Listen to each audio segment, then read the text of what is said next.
The World Today. The Columbia Broadcasting System now presents a summary of all the important news in the world today. Reports from CBS correspondents by Transatlantic and Trans-Pacific Shortwave Radio, and the latest developments as received by Columbia's newsroom here in New York. Tonight, John Daly will call in Bob Trout from London, Ford Wilkins from Manila, and Albert Warner from our own national capital, Washington. And now first, John Daly. The Far East situation and the war in Russia and Libya topped the news tonight. And first, the story of the fighting in Europe and Africa before going to the Philippines and our own capital for reports on the crisis in Japanese-American relations. The Soviet version of the Russian war reports that along the Sea of Azov in the far south, the Red Army has driven the retreating Germans across the Mias River and established bridgeheads on the west bank, thereby cutting off the enemy on the Taganrog Peninsula. And on the Moscow front, where the fighting is going on in weather from 10 to 15 degrees below zero, it's asserted the Nazis have been hurled back along the Mozhaisk Highway.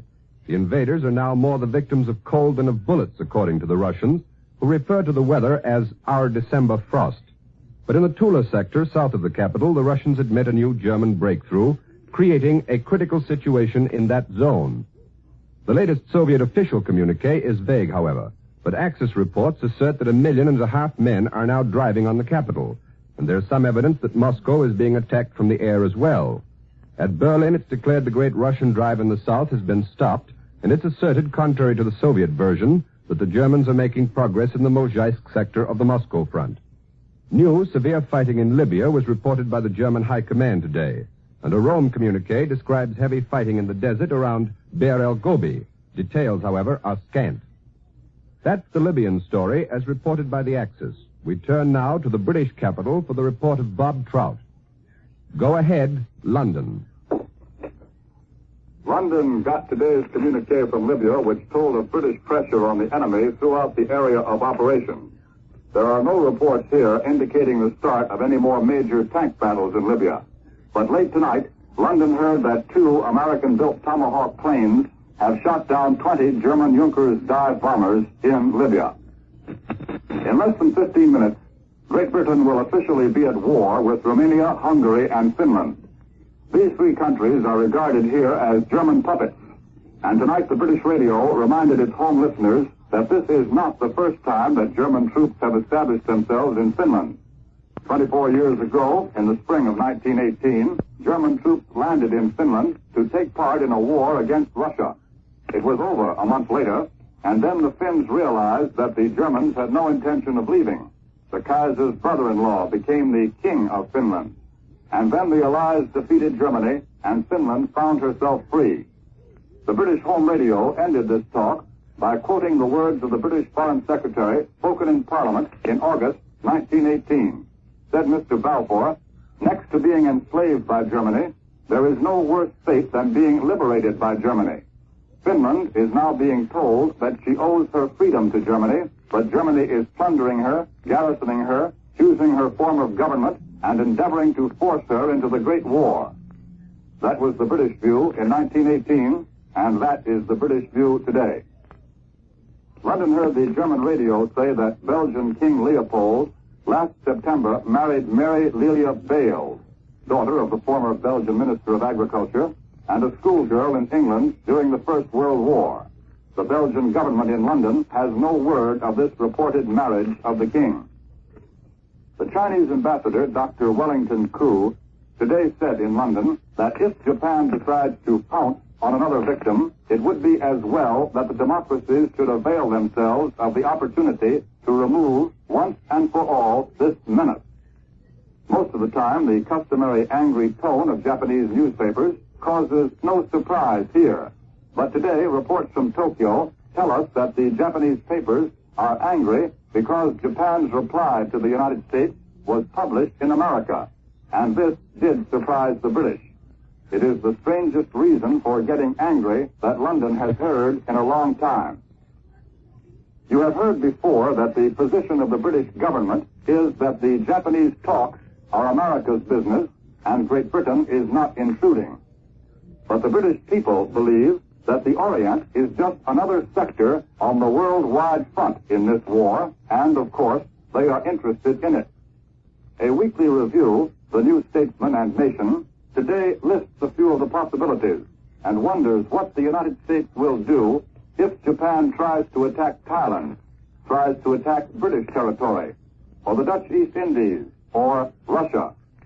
The New Statesman points out that Russia is excluded from the ABCD group and then says, Secretary of State Cordell Hull will never compromise over the basic principles of international morals which he reaffirmed in his last dispatch to Tokyo. How much he will do to enforce them is another matter. And now we continue the Far East story with a report direct from an American vantage point. Ford Wilkins is standing by in the Philippine capital. We take you now across the Atlantic and America and the Pacific. Go ahead, Manila.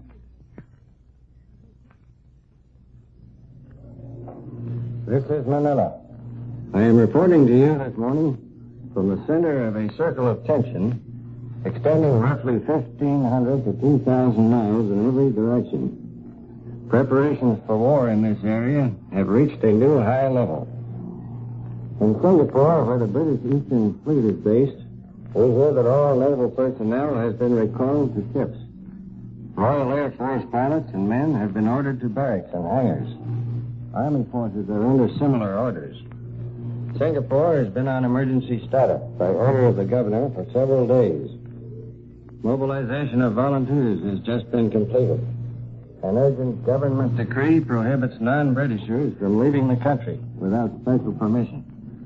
This resulted in stopping a Thai ship about to sail for Bangkok with 20 Japanese aboard. 4 Japanese newspapermen were ordered ashore. The reason for this move has not officially been made clear.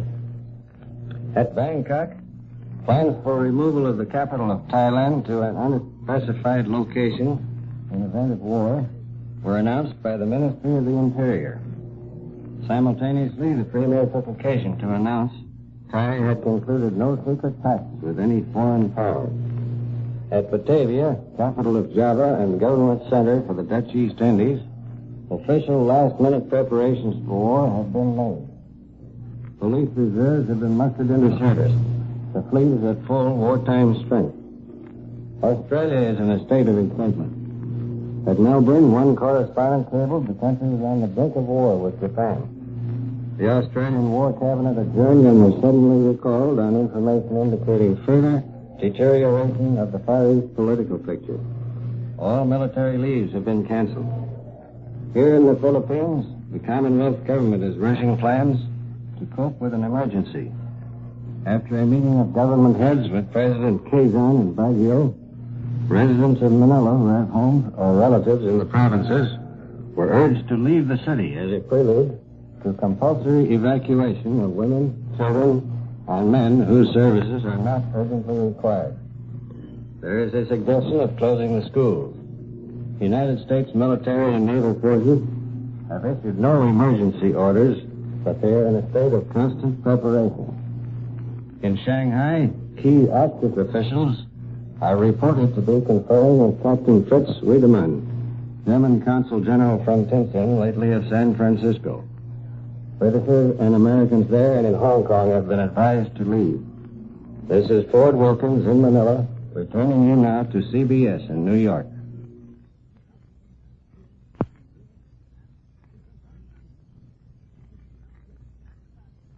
That was Ford Wilkins in Manila. Now Albert Warner is ready to report the Far East story from our own capital.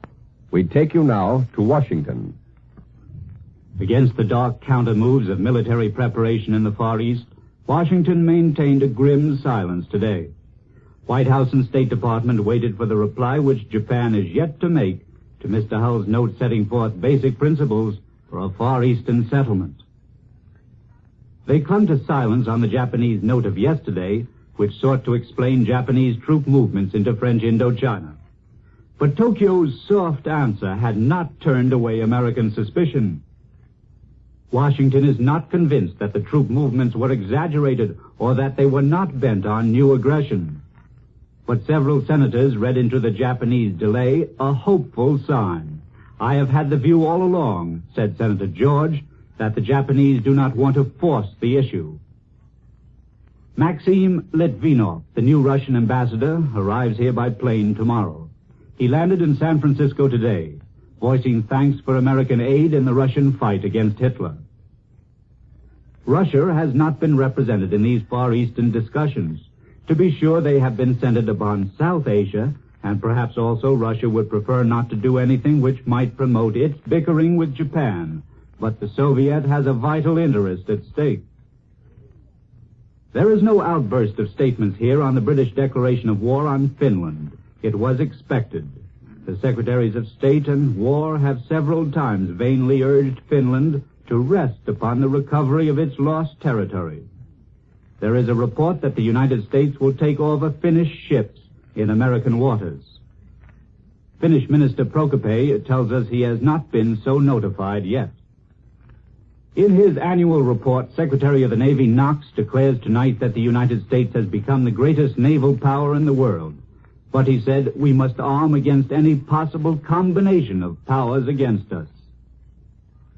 The Secretary reports 325 new ships commissioned, 2,059 new airplanes acquired, about 700 vessels under construction, a chain of new ocean bases developed, and personnel increased by 115,000 officers and men. Air bases in the Alaska and Aleutian Islands and elsewhere in the Pacific have a strategic importance which is obvious, Secretary Knox declared, perhaps with an eye on Japan. But Knox is a man who believes in keeping military secrets. Thus, though he discloses that the entire stock of fuel oil in Hawaii will be eventually stored underground, the 4 pages of his report, which deal with the American islands of Samoa and Guam in the far Pacific, read like a sociological survey. You learn about hurricanes, education, and banana production. And near the end, you will see a sentence. It says that economic conditions on the islands have improved due to money being spent on federal projects. That is the one small hint of new American striking power at one point only 1,500 miles from Japan. More labor trouble crops up. The Independent Welders Union says 75,000 men who hold key jobs in the defense program will strike in shipyards next Tuesday, unless the AFL stops interfering with this union. For other news on the labor situation, I return you now to New York. Here in New York today, it was indicated that the captive coal mine dispute, which recently created the gravest threat to production since the defense program began, may be settled within the next 48 hours. Dr. John R. Steelman, who's chairman of the arbitration board in the union shop controversy, said that he hopes the board will be able to complete its task within that time. The board, consisting of John L. Lewis for the CIO and Benjamin Fairless for the captive mine owners, with Steelman as chairman, has recessed until noon tomorrow. And that's the story of labor. There is news from Latin America. President Batista of Cuba a few hours ago asked Cuba's Congress to declare a state of emergency and grant the cabinet extraordinary powers to rule by decree for 45 days. Batista declared Cuba's national defense effort required emergency action. In Mexico City, Vice Admiral Hurtado de Mendoza has disclosed a Nazi plot to destroy the port of Tampico. He declared the captains and crews of 10 Axis ships seized by the Mexican government at Tampico last April had loaded their vessels with combustibles with the aim of exploding their ships and the whole port as well. In Honduras today, President Carillas Andino told Parliament that he has documentary proof that Axis agents had attempted to set up puppet governments in Latin America which would fight against the United States. And describing President Roosevelt as the defender of weak nations, Andino declared that Honduras would do everything possible in support of democracy and its defense. In Argentina, police are taking special precautions tonight against possible disorders in tomorrow's election in the province of Buenos Aires, the most populous in the country, although it does not include the city of Buenos Aires. The race is between the Conservative Party of acting President Ramon S. Castillo and the Radical Party of the opposition, which is anti-Nazi and pro-democratic. The ministers of War and Navy ordered all troops confined to barracks tomorrow, and all civilian planes will be grounded. And that's the world today. This is the Columbia Broadcasting System.